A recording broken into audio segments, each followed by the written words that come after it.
Hello? Uh, uh, uh, uh, yeah.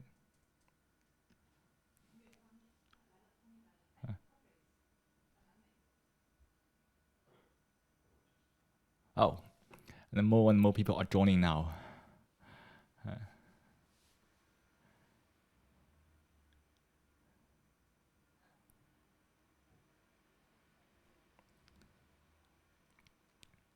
yeah.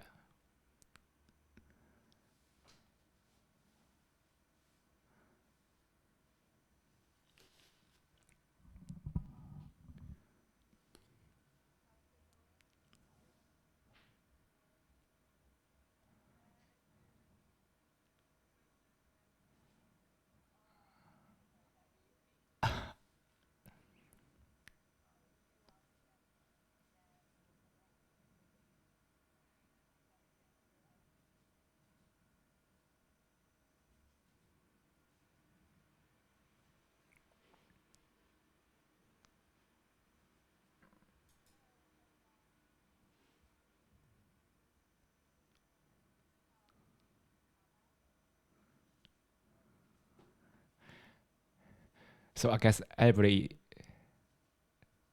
So I guess everybody in this room can speak in Chinese a little bit, right? Okay, I see. Yeah, please continue. Mm, I see. Uh, uh, oh,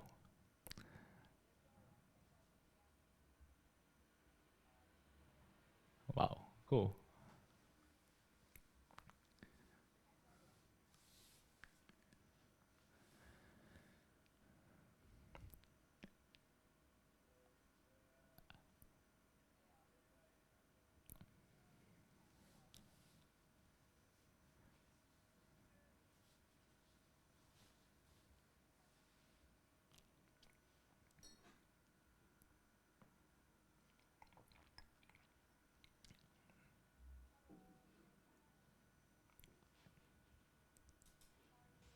I'm good. How are you?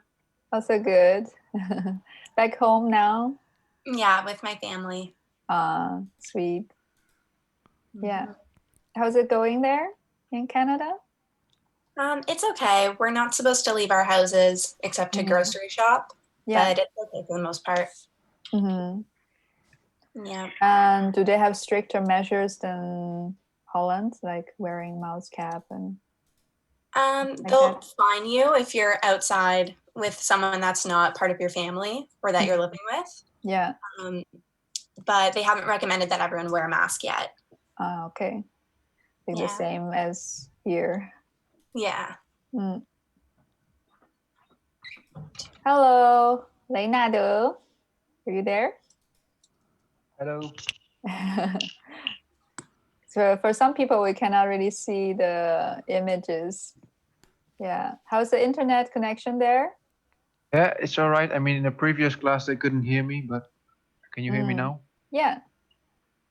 I can hear I'm you. sorry, my very camera well. doesn't work, so I can't turn it on, but I'm here. Good to know. Hi, Donna.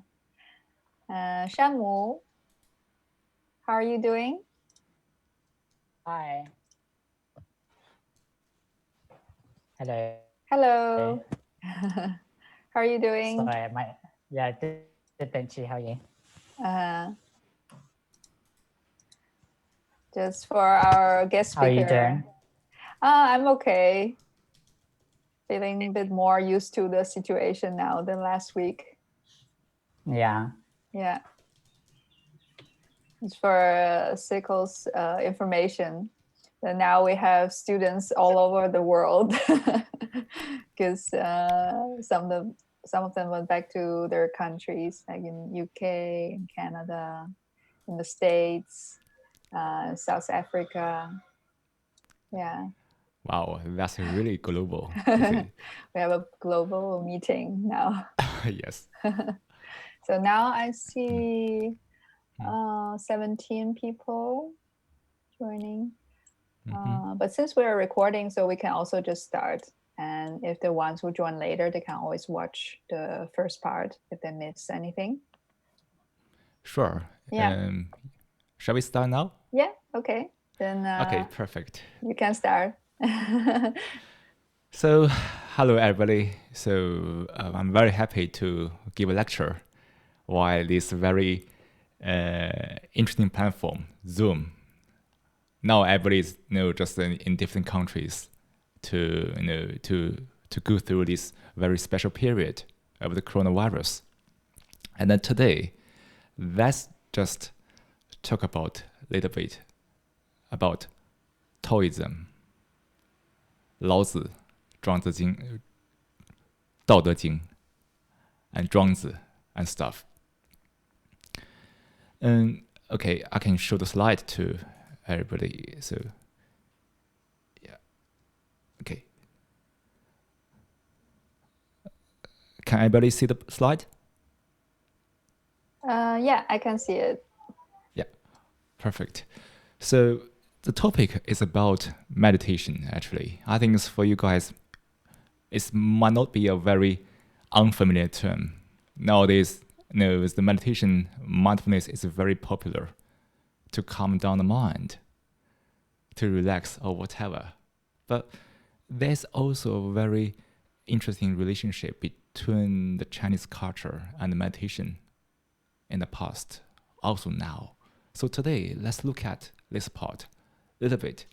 And hopefully this slide or this information can be a little helpful for you guys to have a basic picture about the Chinese philosophy or the Asian philosophy. So for me, currently I'm doing my research at Free University Amsterdam, and my focus is on Zen meditation and the philosophy of human minds. So let's start. So today we have two parts in total. The first part, let's have a quick review of the Taoism, including Laozi, Zhuangzi, and meditation stuff. As second part, we can have a dialogue. So you can ask questions. We can talk about philosophy. We can also talk about the current methods and the challenges in spreading this kind of stuff to this world. So before we start, I really have a question for everybody. So I think the philosophy, this word, is very familiar to each one of us. But what is philosophy?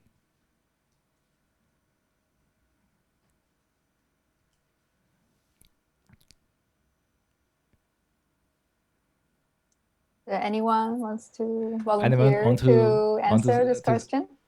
Say something about philosophy. What is your understanding of philosophy?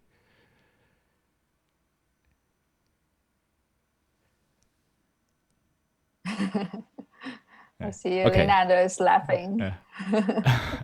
Or any idea, doesn't matter. Or So, the words that came to my mind that I could think of is about the human mind, our thoughts, the summary of our thoughts, thoughts about our lives or about the universe, where we came from, how should we live. Yeah. Maybe anyone has a different opinion.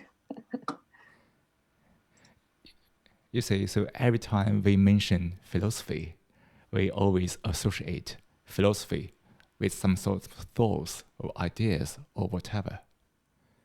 But actually, so when we really dig into the definition of philosophy, it means the proper ways of doing things.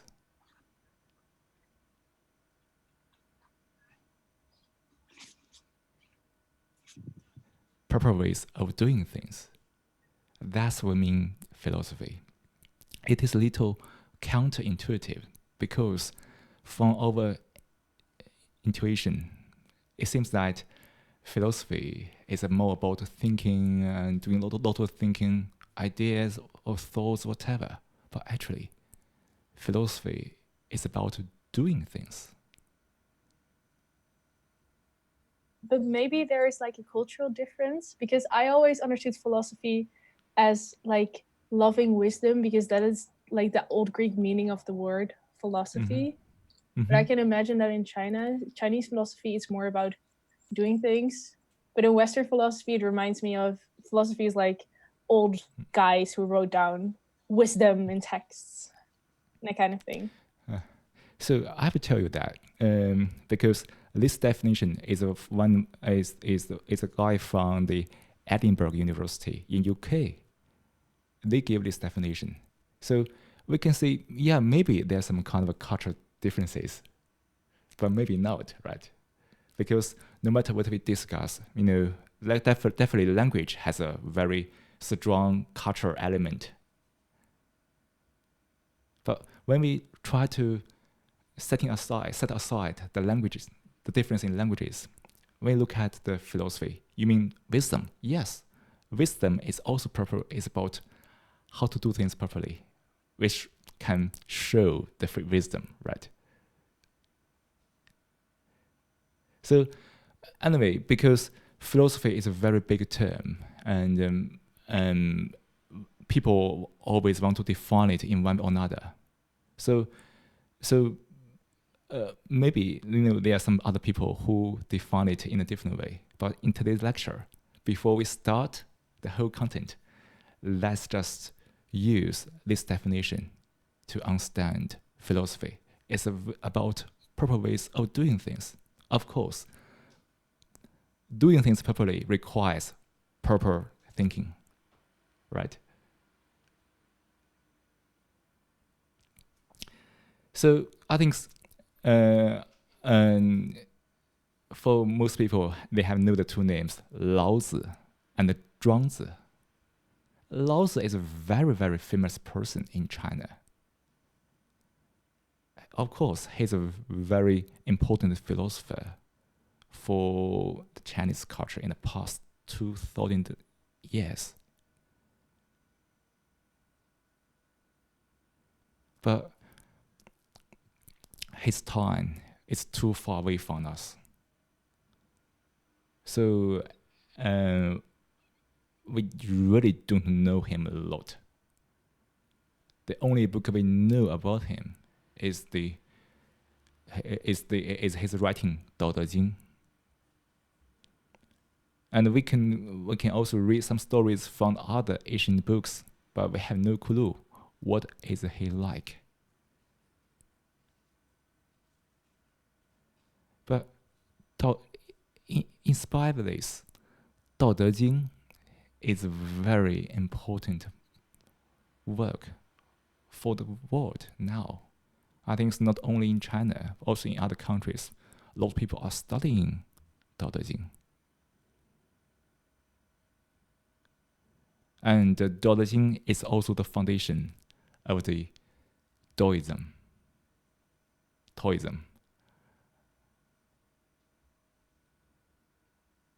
But understanding it is a bit tricky, because we simply can't understand Daodejing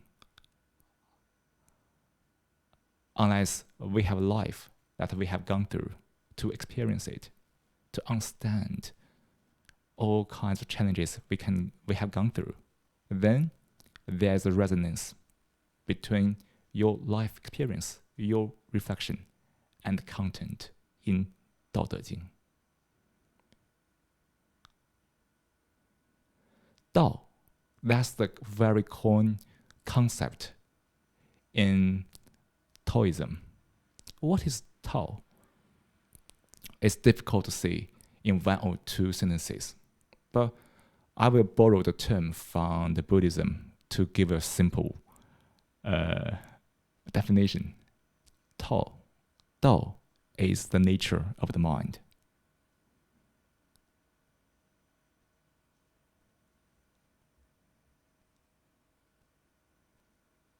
To understand Tao, means to understand the nature of the mind. And to understand the nature of the mind is to understand ourselves.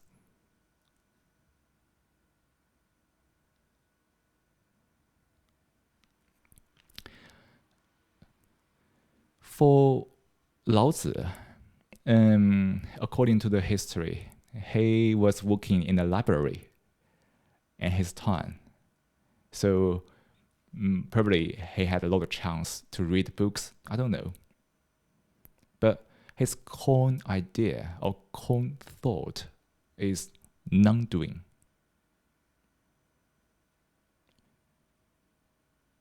Non-doing does not mean not doing. Non-thinking does not mean not thinking.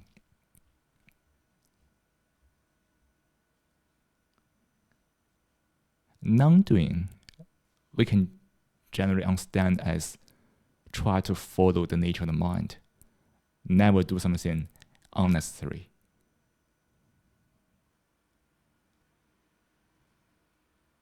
So non-doing is still doing, but doing in a proper way. That's philosophy, is it?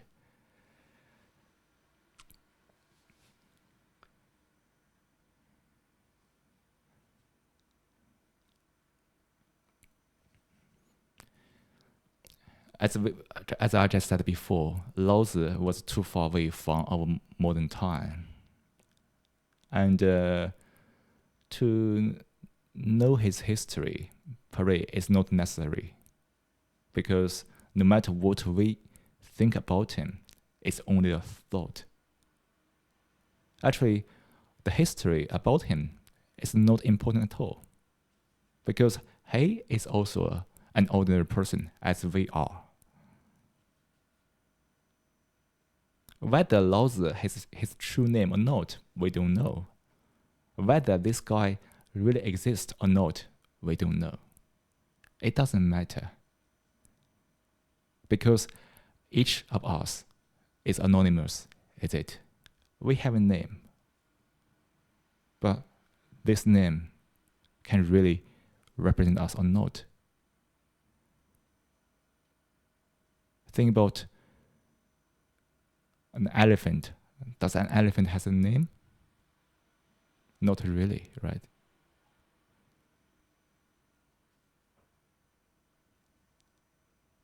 But the content of the Laozi writing matters because it deals with our very fundamental nature of the mind.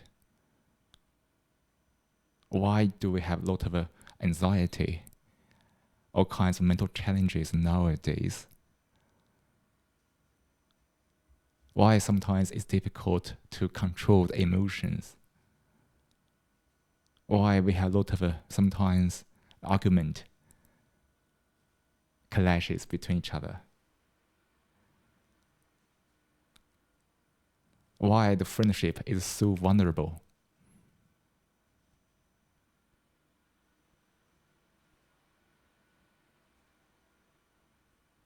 Why everybody is so sensitive? That's the content of this book. A very short and concise writing, but it's very informative. So here, I just show a few chapters from the Daodejing. I don't think it's really possible for us to go through all the chapters, so I just cherry pick a few ones we can reflect and think about that. So this is the first chapter of Daodejing. So the Tao that can be spoken is not the eternal Tao. So it means that the nature mind is unspeakable. You can't really describe the nature of the mind. Sounds a little weird, or mysterious?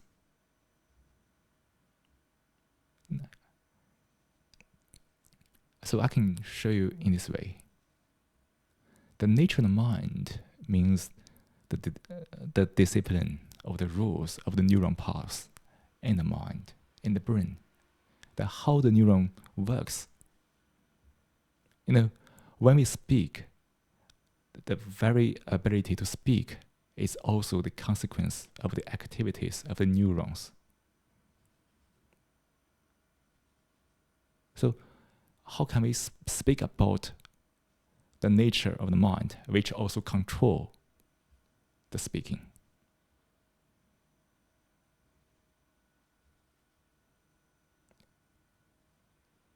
So here, this is the contradiction. If we can really talk about the nature mind, then the nature mind is about the neuron activities. And neural activities is also about our speaking, control our speaking, our hearing, our seeing, our perception. So how can we use a part of the mind to represent the whole mind? So we call this contradiction. We know that the nature mind is beyond the language. A lot of things exist in your subconsciousness, but you can't really find a verse to describe it. That's called Tao.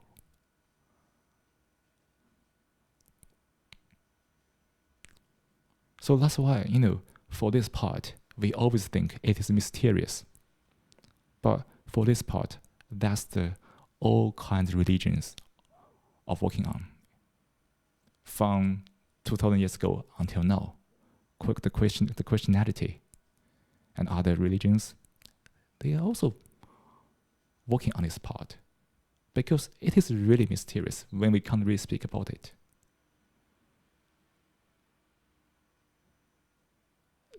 I think a lot of other academic subjects, like the social, the social psychology, or or kind of research about the society, history, is also about this. We can't really speak it, so we can only do it in a different subject. But still, it's all about the nature of the mind.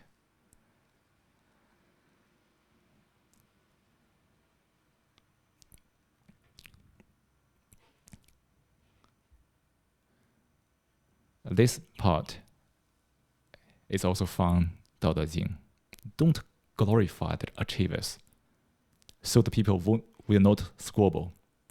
Don't treasure goods that are hard to obtain, so people will not become thieves. Don't show the desired things, so their hearts will not be confused.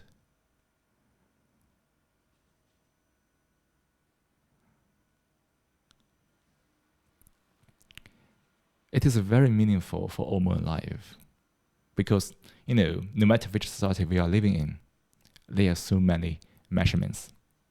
There are so many things, so many people telling you what is good and what you should strive for, what you should compete for. But are they really good or not? Because for most people, we never think so deeply. When people, who is governing the government and the country, they say, "Oh, this is good," and most people will go for it. Then there's a competition.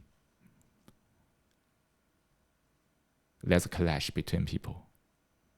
When you tell people, "Oh, the good is valuable," everybody think the good, the diamond, is valuable. But think about it, it's only a stone, it's only a metal. If we don't give value to it, people won't go for it. But now to look at the world, we use the good as the measurement, as the currency. We sell the diamonds in such a high price. We control the production of it to make sure the price can be very high enough. And we keep advertising the diamonds to let people feel that it's very valuable.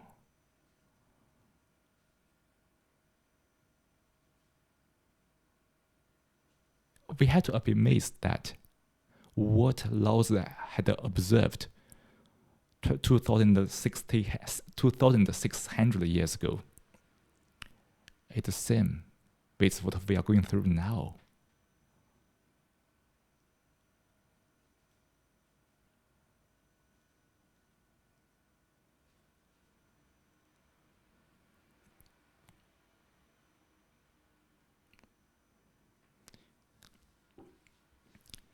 So this part is also very interesting. It's called the 5 colors make one blind in the eyes. The 5 sounds make one deaf in the ears. The 5 flavors make one tasteless in the mouth. Racing and hunting make one wild in the heart. Goods that are difficult to acquire make one cause damage.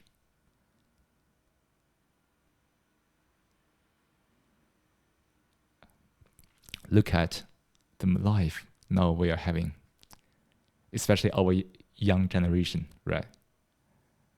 We grew up in the internet, from all kinds of entertainment.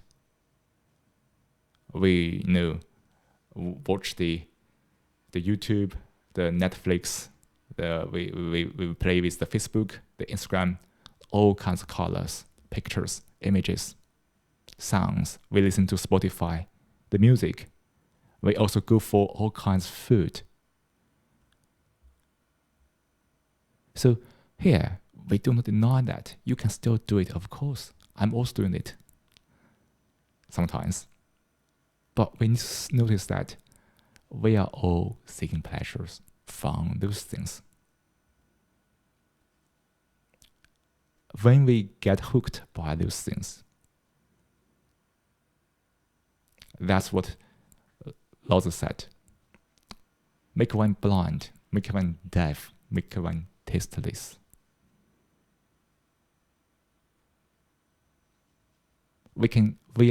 People are so easy to get used to things. When you see the pictures, the videos, all kind of stuff, without awareness, you will be influenced and conditioned on that. And your perception of the world is changed subconsciously.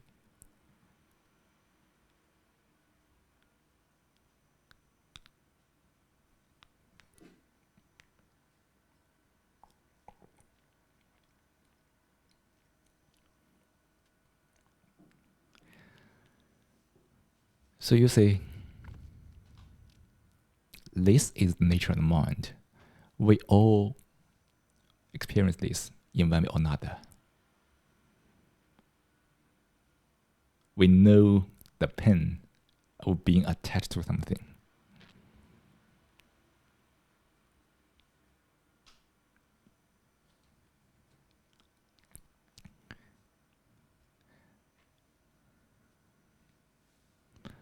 This part, it says, favor and disgrace make one fearful. The greatest misfortune is the self. What does favor and disgrace make one fearful mean? Favor is high, disgrace is low. Having it makes one fearful, losing it makes one fearful. This is favor and disgrace make one fearful. What does the greatest misfortune in the self mean? The reason I have great misfortune is that I have the self. If I have no self, what misfortune do I have? So one who values the self as the world can be given the world. One who loves the self as the world can be entrusted with the world.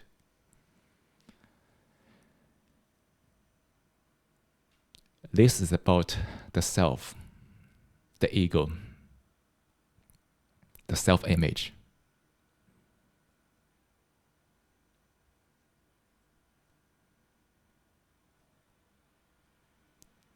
For the younger generation, we using the internet a lot. Like we like to post a picture of me on Instagram or Facebook. We can do that, of course, but we also need to be aware that, do we do that for the self-image, to try to impress people?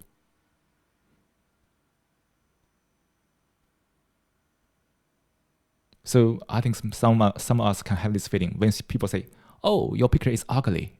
What is your reaction to it? You feel hurt. But you see, nobody really hurt you. Just because someone gave a comment to your picture, but you get hurt. Because your picture is commented negatively by other people. You see, here, it is very easy for people to associate oneself with the self-image. One identifies oneself with the image, then one must care about that. The favor, disgrace, they are both about the image, right?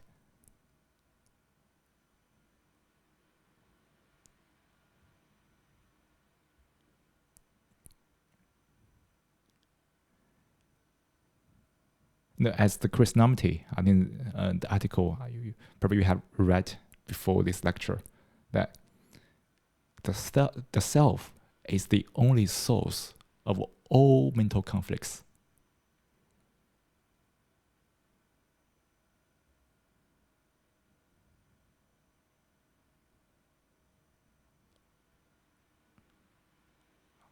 I try to deny it, but I found I can't. I can't find a reason to deny it.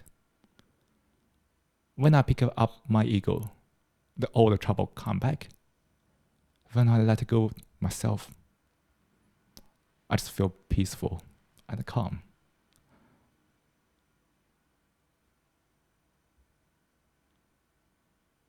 We don't say whether the ego is good or not or bad, but so for you guys, now you are also, in a time to grow up from your current life to a more mature adult. During this process, I think you everybody can observe how a self plays on your life. Probably, if you have time and you can, if you want to be really serious about this, you may want to look into this society. How the society is running based on the concept of ego and the self. The very observing that can give you the insight of why we have so much conflicts and this kind of disharmony or this kind of discordance in the society. Why we have a war? Why we have lots of this kind of argument? Why we lack compassion?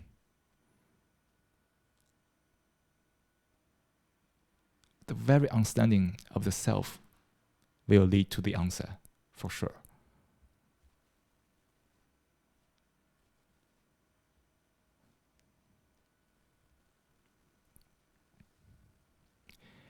Yield and remain whole, bend and remain straight, be low and become filled, be worn out and become renewed, have little and receive, have much and be confused.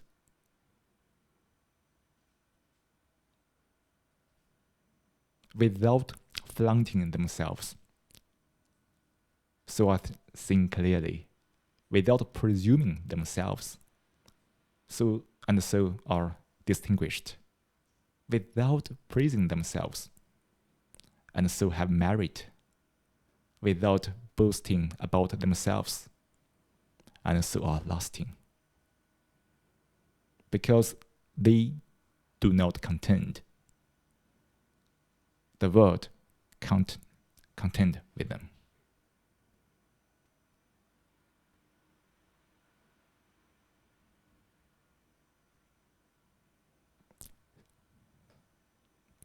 Sincerity, becoming whole, and returning to oneself. I think this part gives us a very important information about this world, the perspectives about this world. No matter what we do, we only can give a perspective. In some people's eye, it's bent, but in some other people's eye, it's straight. Even for one thing, we can get different results from different perspectives. Nothing is really absolute. Because nowadays people are talking about, what is subjective? What is objective? But here, we know that objective is always relative.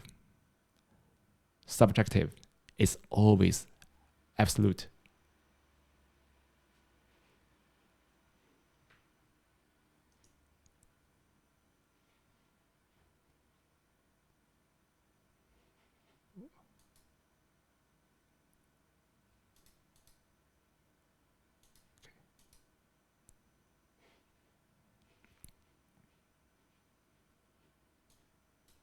Okay, let's continue.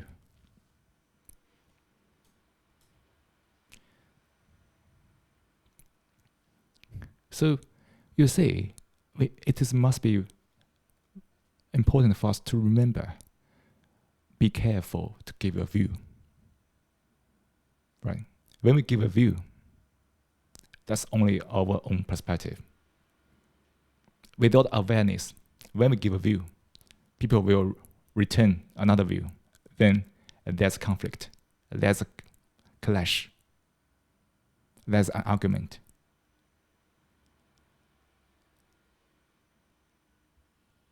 Think about how many and how much friendships are broken because these different views. Look at like the US. The people are more polarized nowadays because of politics. We have given too many views.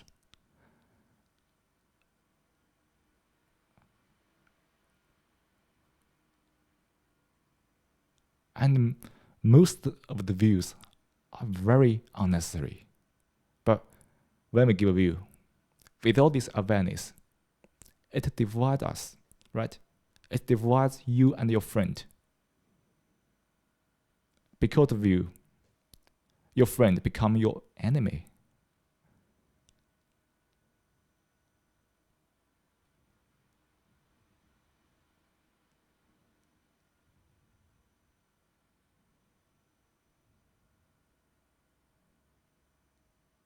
Also the competition, right? People compete a lot in one way or another. Probably for you guys, you are still at school, not very easy to feel it. I don't know, but I know for people who is working in the workplace, they have a lot of competition. They compete for something. But when you don't want to compete, nobody can compete with you.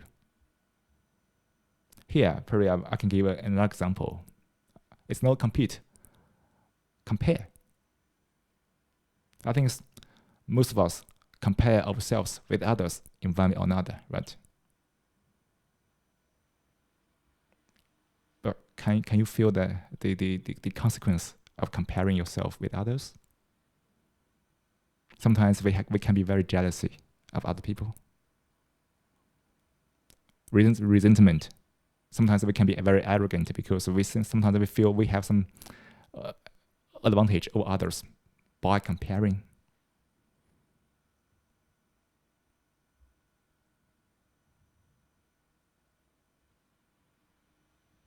But everybody is complicated. Everybody has multiple perspectives. if we compare, actually we compress ourselves to one of a few perspectives. When you compare, there must be somebody else who can compare better to you. Unless we don't compare, and you are beyond comparison.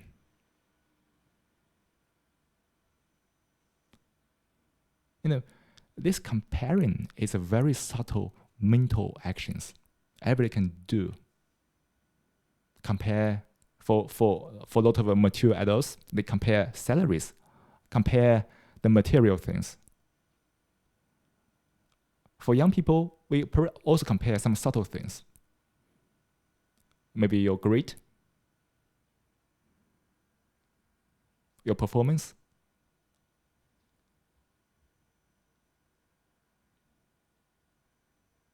We need to really reflect, what is the purpose of comparing?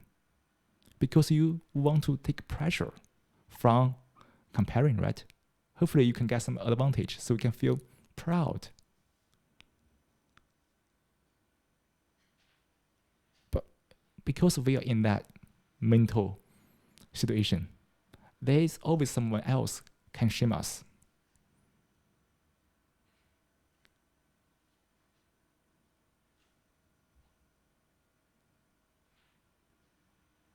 You see, competition is all belong to the nature of the mind. Because without the awareness, we always do that.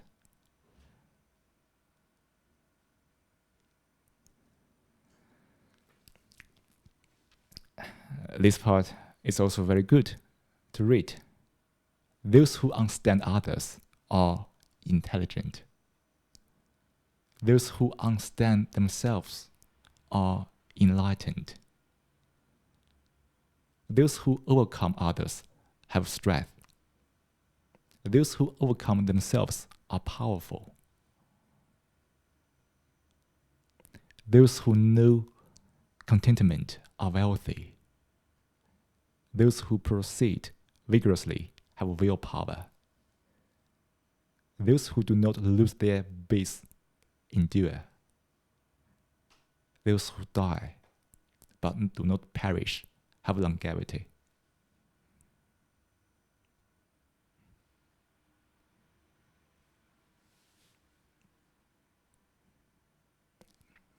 It reads beautifully, right? But that's about the important part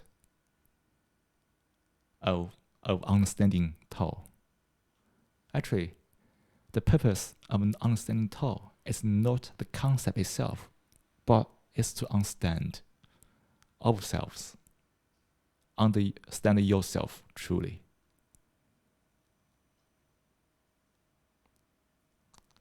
Can you read books to understand yourselves? Can you read the Daodejing to understand yourself? Can I teach you to understand yourself? No, of course not. Only you can help yourself truly understand yourself. When you understand yourself truly, you understand the nature of the mind. You understand Tao.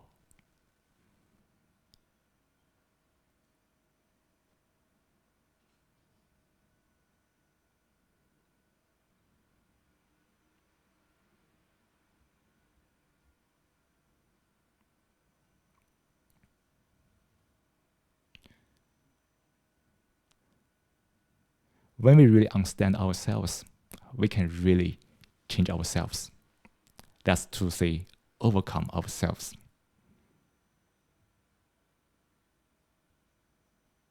That very change can change the world.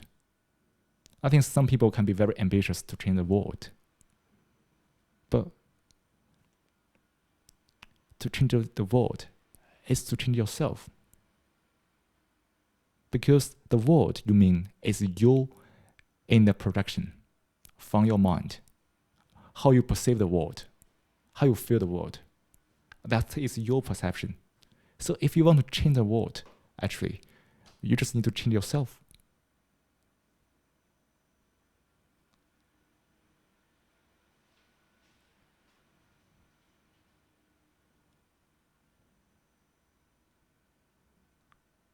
Those who know contentment are wealthy.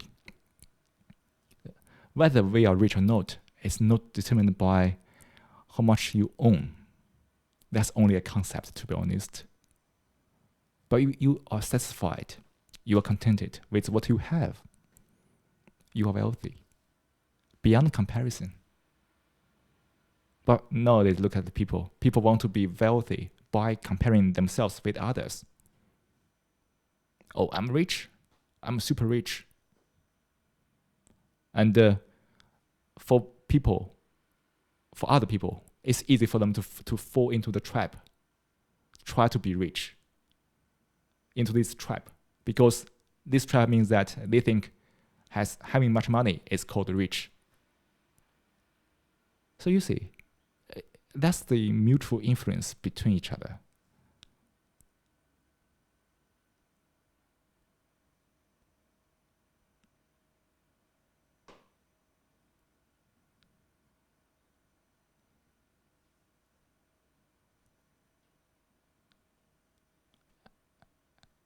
Those who do not lose their base endure. And just as we mentioned influence. It is a big topic, but here, simply speaking, in your life, try to observe how you are influenced by all kinds of things, by the videos you have watched, by the photos you have viewed from Instagram or Facebook. Even how you are influenced by me now.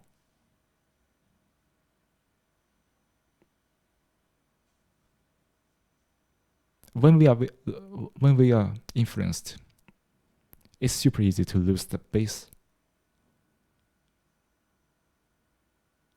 And when we are influenced and we don't understand ourselves, we just drift away to other places.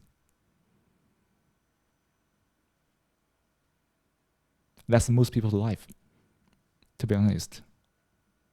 Think about your friends, maybe your friend from the childhood, until you see, probably now you rarely talk to him or her. People have drifted away from each other because people are being influenced in a different way, and nobody really understands themselves.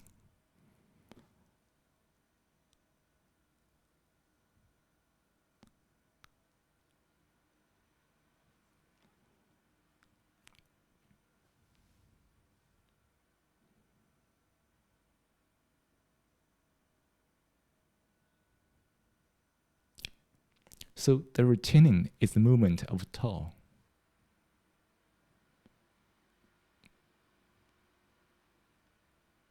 Means that when we really understand ourselves, which means that we know the nature of the mind.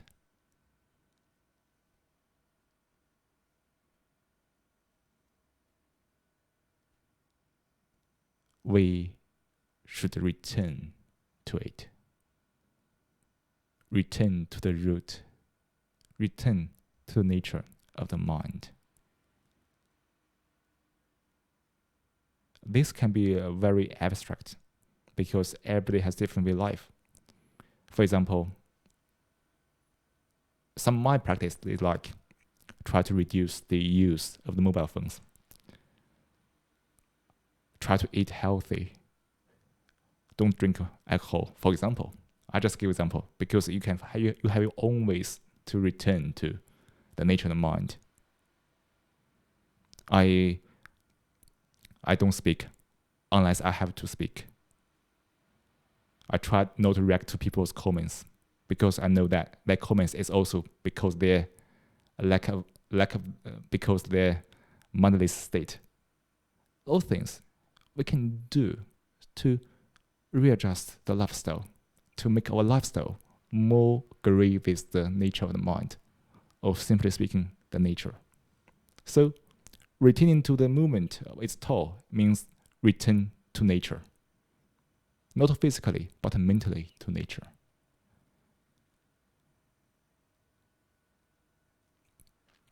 The weak is the utilization of Tao. It looks weak, right? But I think if you really get it, you know the strength.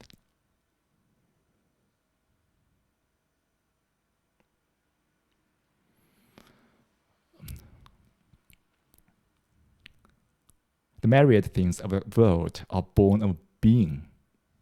Being is born of non-being. Look at ourselves. We always want to be something. Something big. We want to have a name. Because name, we want to have fame. Being is becoming. It's a becoming. Because what? Because the ego, right? The self.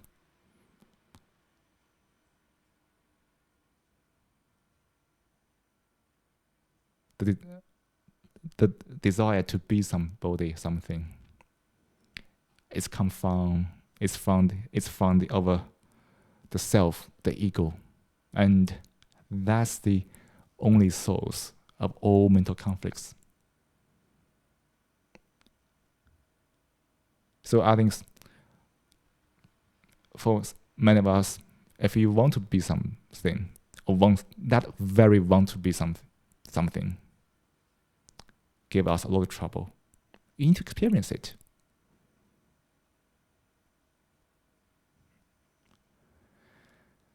Oh, that's a long part about Laozi, because the Laozi writing is very, very concise. So we have to give a lot of interpretation to really try to recover the meaning inside. But no matter how hard we try to recover, it is only over projection on that text. Zhuangzi is a bit later than Laozi. And Zhuangzi makes the writing even more beautiful. And Zhuangzi's the influence is actually it's also very, very huge. I will tell you why it's huge. So Zhuangzi inherited this kind of stuff from Laozi and then make it more specific, more clear. That's the oneness. I mean, our mind shares the same nature of the mind. That's why your mind is not your mind. It's the mind. If I understand the mind, myself, I will understand yourself. Because our mind share the same rule.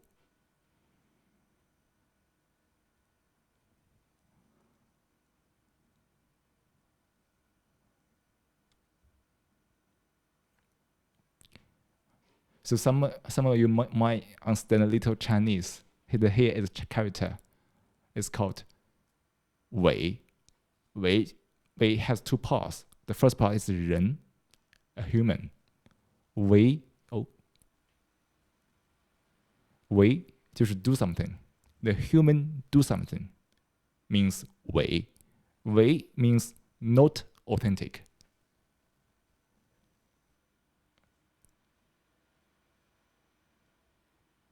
So because we do a lot of things from our consciousness, which is in most cases to serve the self, the ego. So it is a little tricky, but it is against nature. That's why we call it not authentic. So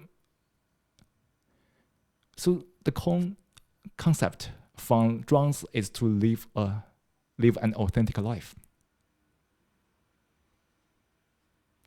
It also means that we need to live a life following the nature of mind. His strong point here is that there must be difference between things. Recognize it, but don't distinguish it.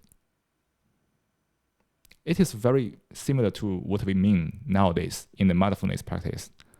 Don't be judgmental. Non-judgmental. It's sin.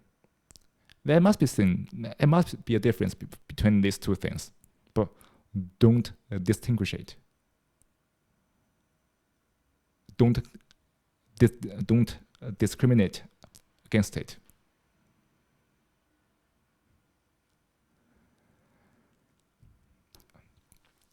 Zhuang Zhou or Zhuangzi is a little later than Laozi, so so his writing is more rich and well preserved.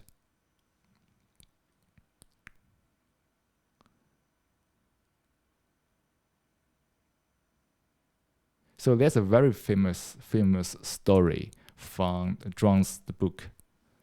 It's called. So did you see? So one day, Zhuangzi and his friend, Huizi, are walking along the river. So Zhuangzi said to Huizi, "Do you see how the fish are coming to the surface and swimming around as they please? That's what the fish really enjoy." Huizi said, "You are not a fish.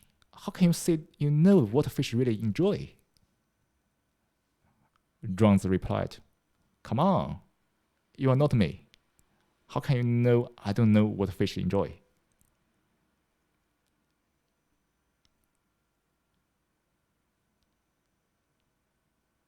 So that's the very tricky part to understand the nature mind. I couldn't say, you don't understand yourself. Because if I said that, you could reply, if I'm not you, if you know me, how can you know I don't understand myself?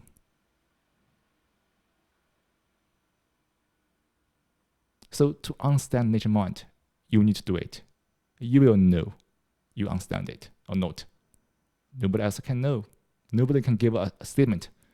You don't understand yourself. Nobody can make that statement. Only you yourself can.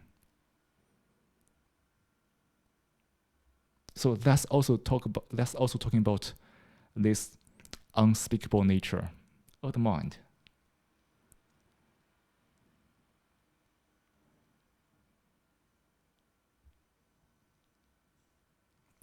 Like some famous quotes from Zhuang Zhou, like flow with the whatever may happen, and let your mind be free.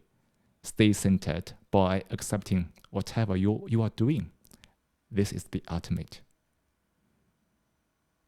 To a mind that is still, the entire universe surrenders. So we'll talk about this a little more for the meditation part. So this is the basic content of the Daoism, which is mainly about the writing of Laozi and Zhuangzi.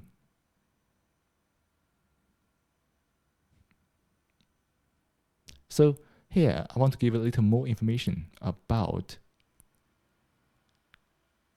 Buddhism, Chan or Zen meditation. I think you must have heard about Zen meditation, right? Actually, Zen or Chan is strongly influenced by Taoism. So we can say when Buddhism meets Taoism, they have a child called Zen.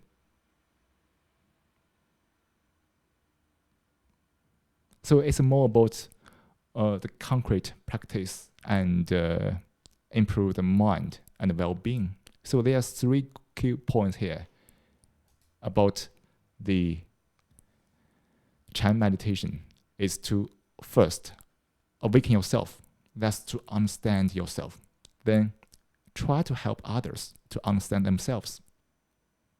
So when everybody can understand themselves, there's a true harmony arising from this.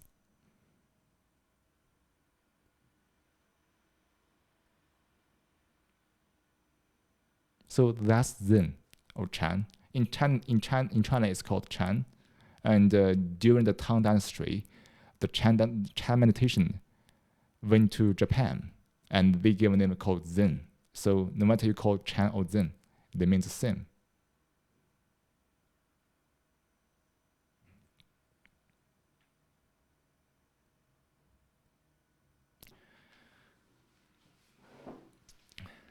So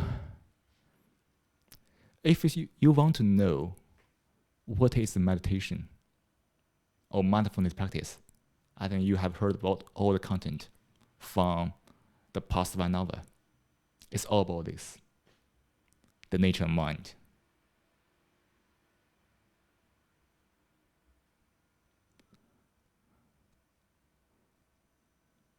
To understand yourself truly.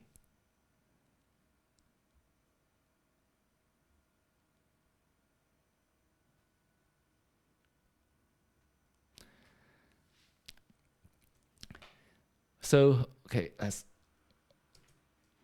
come back to the. So that's the first part of the lecture. Just give a little information about Taoism and the observance of our mind together with this stuff. So let's have a short break, maybe 1 or 2 minutes, and then we can come back to talk about the spreading of the message of this kind of meditation nowadays.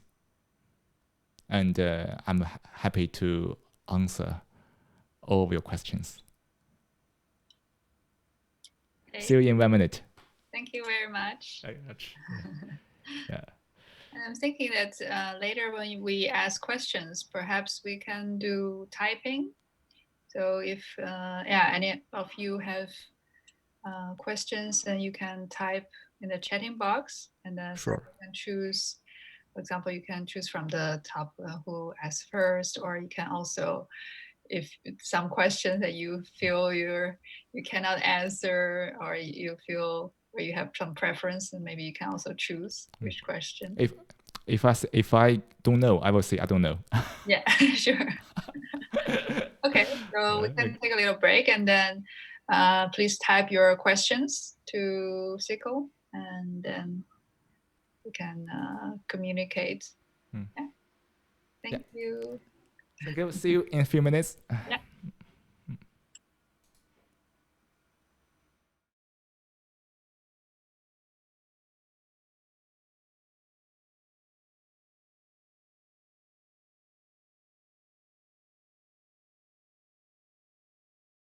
So if any of you want, you can already start typing.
Hello.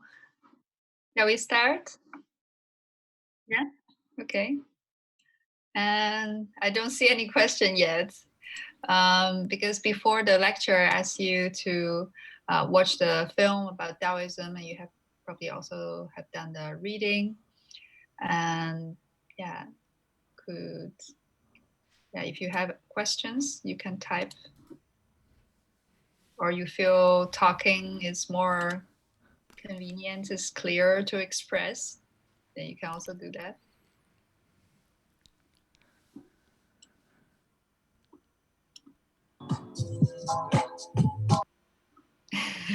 Nice music.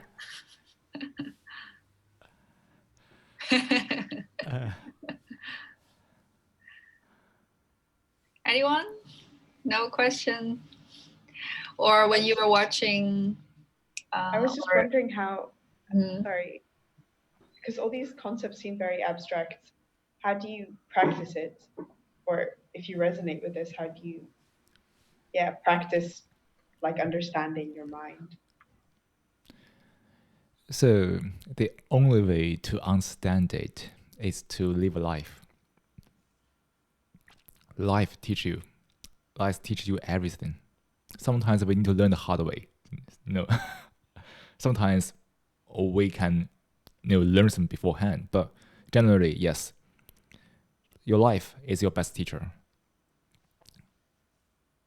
From everything you do, maybe you're doing your work, doing your study, or talking to people, it all involves our mental actions like the intention, desire, judgment, whatever.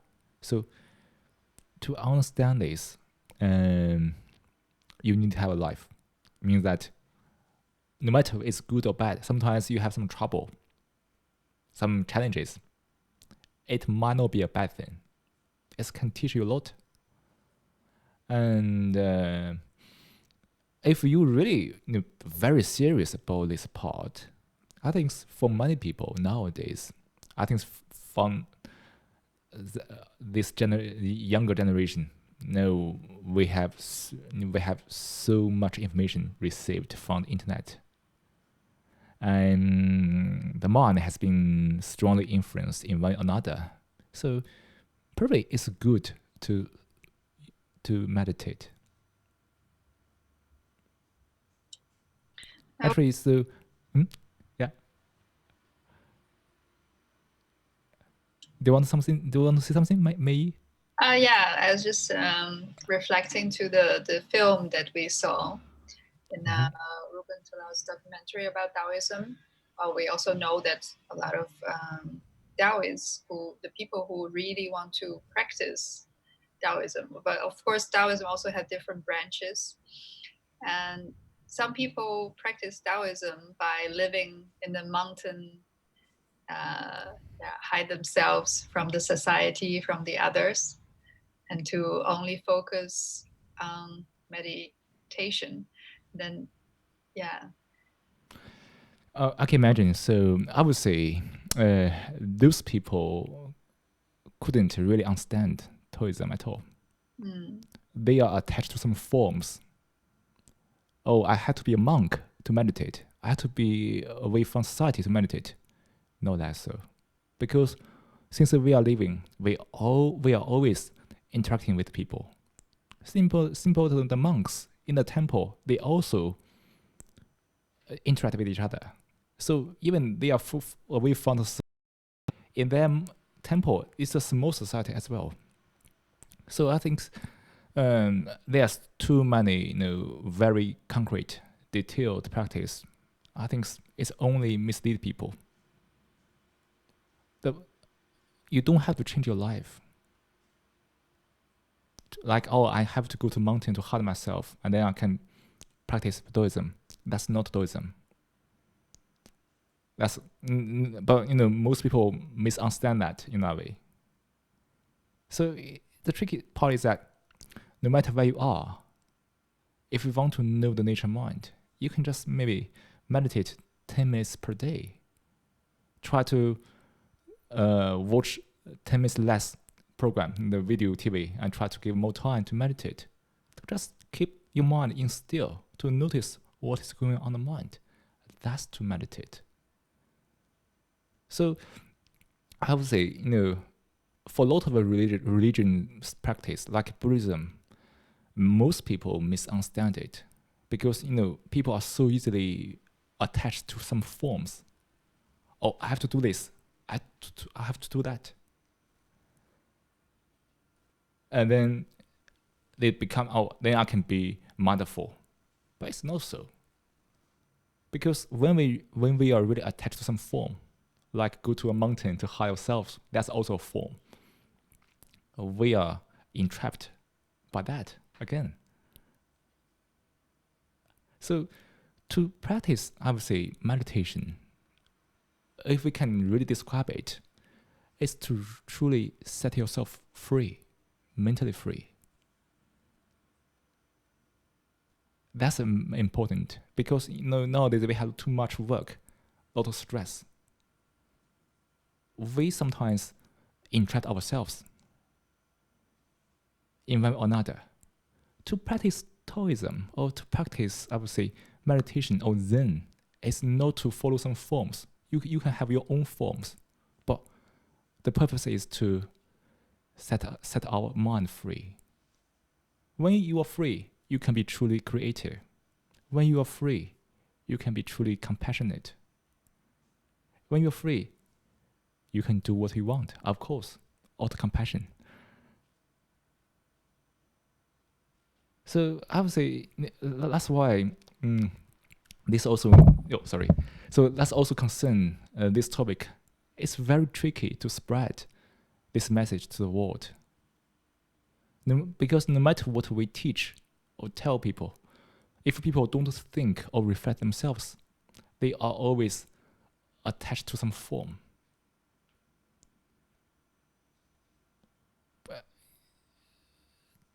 But that's why we call, to understand nature and mind is a pathless land, because you need to reflect, to observe the mind yourself. Nobody can help. You can't really follow some forms. You read some kind of a poems, to read some kind of a mantra. They are all forms. So yeah, I would say it is tricky, of course. And for all of us, the only way to really feel it is to let life teach us little by little, and we can also to meditate. When I say meditate, probably many people will associate meditation with something sitting here to close your eyes for the breath meditation. It's also one form.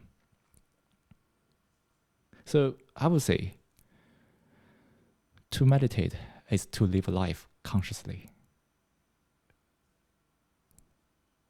If you put your heart into the mind, into the nature mind, even you reading books, even you running outside, walking outside, without any distraction, that's also meditation.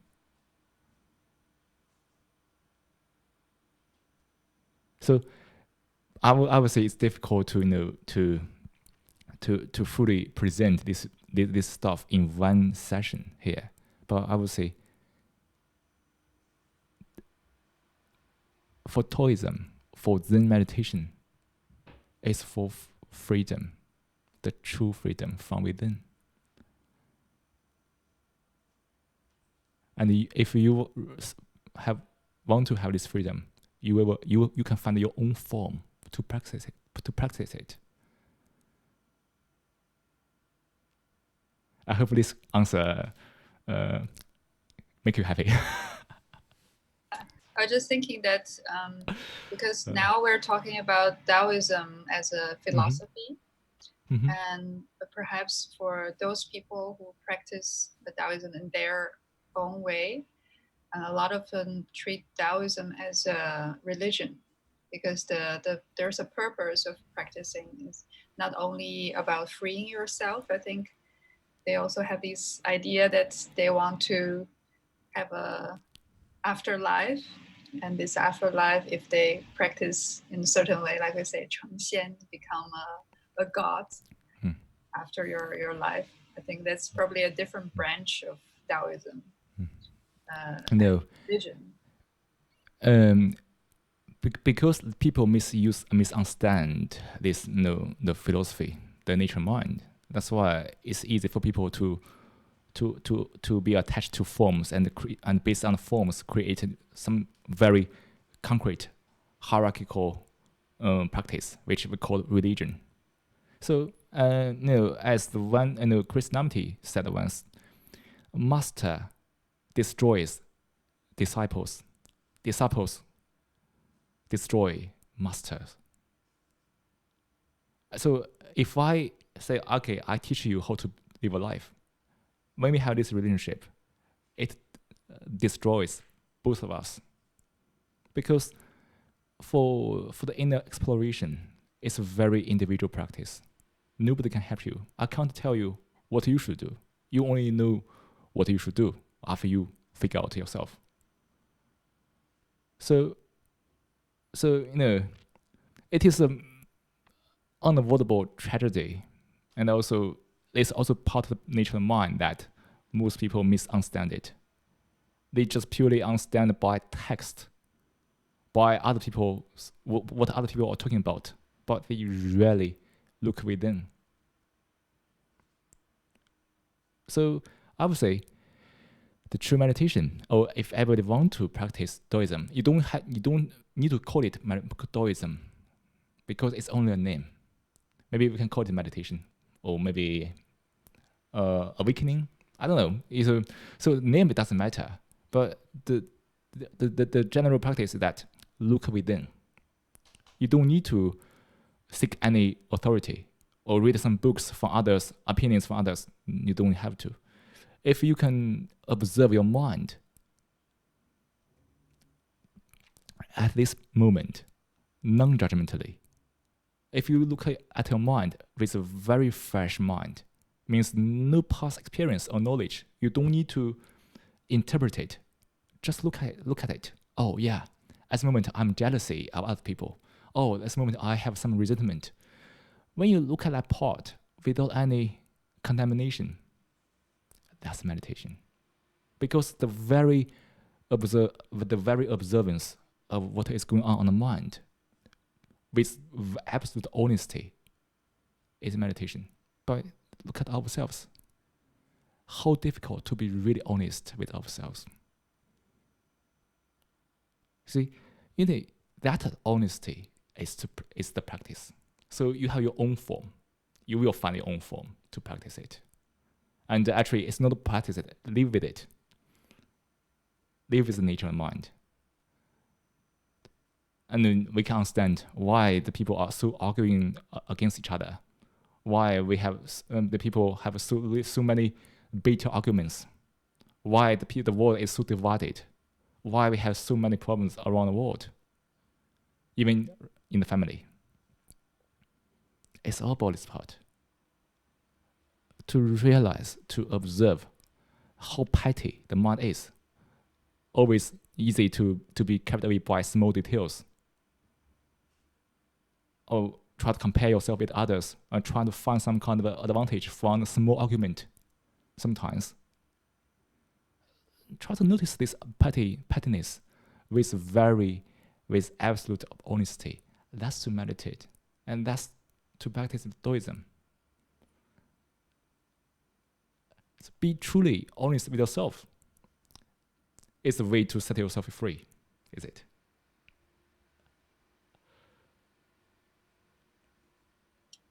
Okay, thank you very much. Yeah. Any other question? Maybe we can do one more question. Any other questions from people? You can ask anything you want. Yeah. How do you apply Taoism during this coronavirus crisis period? How could Taoism help us in a way? The good way for me is to not watch any news. The news are always focused on the negative and only burden the consciousness. After you watch a few piece of news, what do you end up? It's just being anxious and fear of being contracted by that virus. And then the chaos follows for the whole day. I think we need to understand that the virus is there and everybody has a chance to be developed. And when you developed, there's a chance of dying. That's a fact. Can we see that fact without being running away from it? Can we see the fact with honesty? And then, okay, when we see the fact, the peace is there, right? We feel very calm because it's a fact. We don't need to run away with it. And we just need to protect, well, sometimes wear a mask or just stay at home. But that's what we can do now, right? Even if we do this, there's still a chance that we can develop this disease. Let it be. Because you can't change it. You can do your best, but the result is beyond your control. So when we watch the news, it's only trigger a lot of thoughts, and the thoughts breed fear and anxiety, right? Until we have sleep, the second day, everything comes back to normal, and then we open the mobile phone again, and we begin into this mood again. So the basic practice for us is that try to notice that what is influencing us, the media, all this kind of the chitty chat from people around us. When you hear about that, you are influenced, right? So when you get into thoughts, you can have all kinds of issues. But when you close the mobile phone, stop listening to these people. Do your best to protect yourself, and that result be, you'll be perfect. You enjoy each moment. I just give a situation. If you are worried and anxious all the time, and after 2 weeks, you unfortunately got that disease, and then in the past 2 weeks, you were anxious, and then you got disease. But if you do your best to protect yourself now and stay calm, happy, and after 2 weeks, unfortunately, you still get this disease. You see the result. For the past 2 weeks, you were happy, but you get disease. So the only difference is that when we really have the anxiety, the fear because of the thoughts, it's the extra. It won't change the result. Only makes us more unhappy. So for this situation, just be honest with the fact. That's it. Don't ruminate on it. Don't overthink. Just be frank with it, and then do your best. Forget the news. That's it. That's life, because the coronavirus can be many other subjects. Without this virus, you are still anxious, fear because other thoughts. So be present means that be aware of your thoughts and try to be not in your thoughts.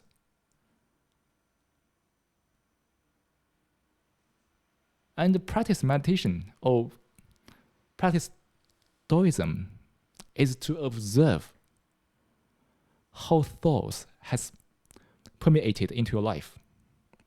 How many moments you are in thoughts or you are in daydreaming.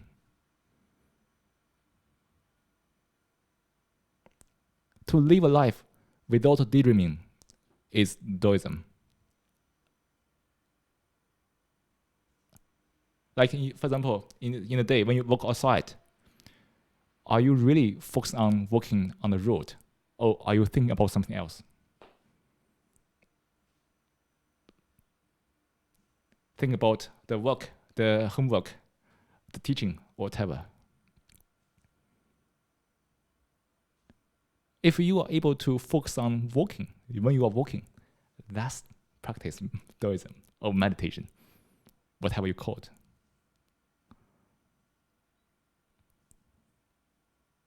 So all the troubles come from our thoughts. So to understand how the thoughts are generated, because the self, or so to speak, understand the self, that's meditate. That's Daoism. So I think for you guys, for you have a lot of work to do, to study, and I think it's also good for you try to be aware of the influence of the thoughts. Try your best to practice it and then come back to present. Do it all the time, and it will change you. So you say, no, the coronavirus has give a lot of warning to us, because we have so into the thoughts nowadays, and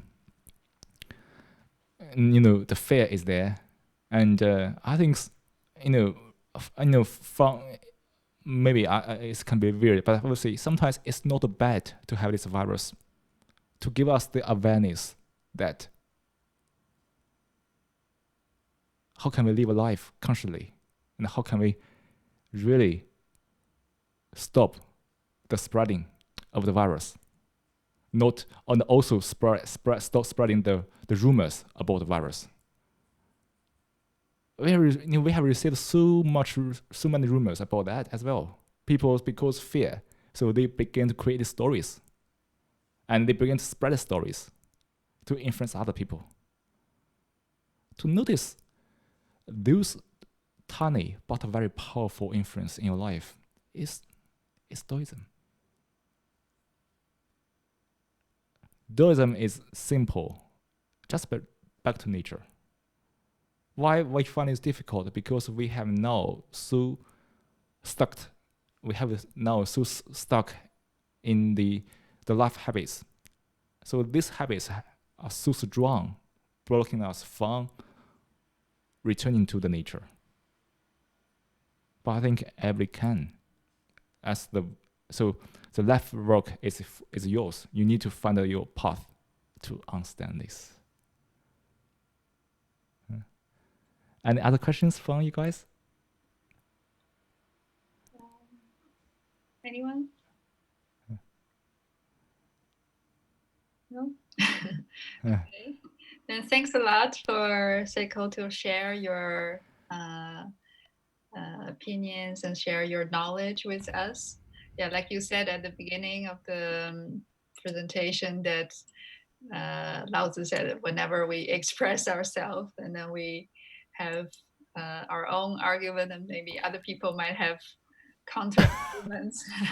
Exactly. That's the nature of mind. So yeah. I guess maybe not everyone here at this time have the chance to express, but we'll definitely continue thinking about it and to try to practice Taoism or meditation in our own way, I believe.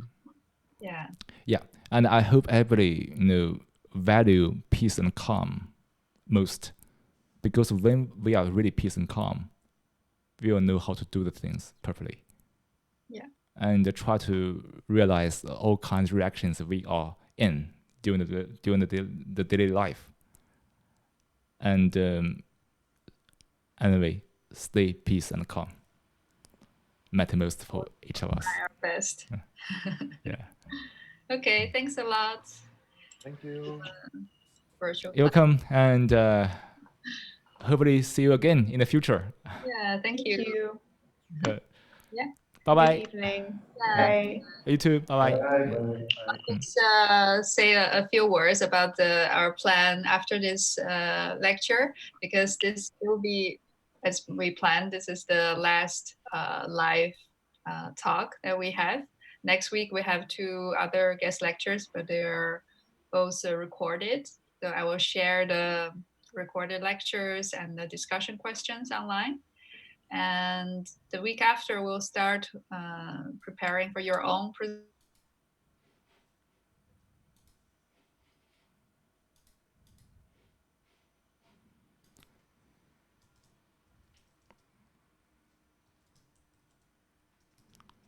hello people from YouTube. Thank you for watching this video in the past 1.5 hours. I hope this lecture can be helpful to you in some way or another. And if you are really interested in meditation or practice Taoism, you can check out our website, events.mandiverse.se. I can type on the screen.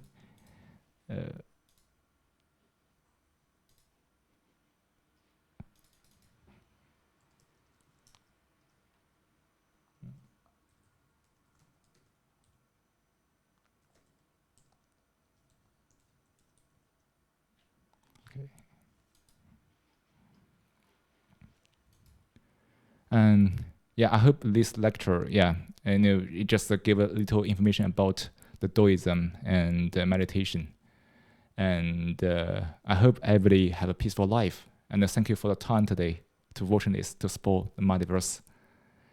And stay safe, and hopefully see you future in other sessions. Have a good evening. Bye-bye, everybody.